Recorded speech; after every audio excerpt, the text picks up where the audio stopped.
Hey gang, I just finished watching Jane Got a Gun. Now, I normally do these informal movie reviews while driving home in my car immediately after I see a film in a theater. I wasn't afforded the opportunity to do that with this movie primarily because I had to watch it on video on demand.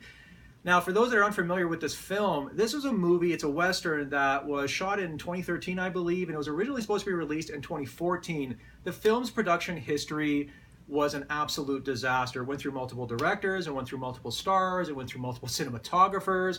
The original distributor, I believe, that was supposed to release the film went bankrupt.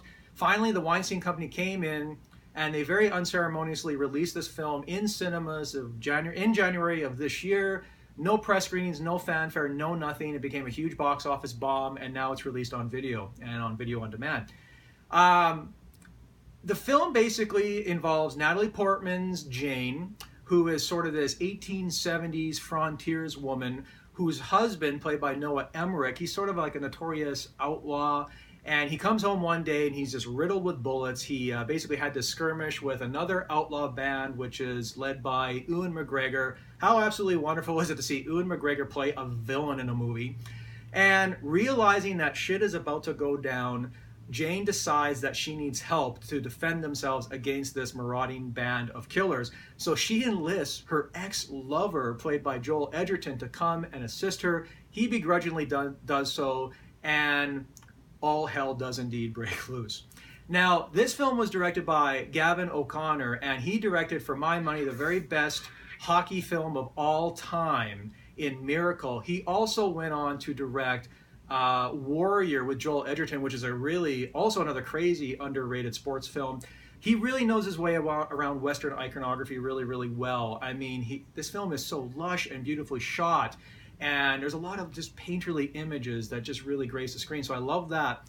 Natalie Portman may not be everyone's ideal actress of choice to be in a Western, but she acclimatizes herself rather well. I think Joel Edgerton, he is so criminally underrated for being a chameleon as an actor, and he plays so many different types of roles, and I think he had really the most difficult task in this film, playing a character with a dark past but also with emotional wounds and insecurities as well.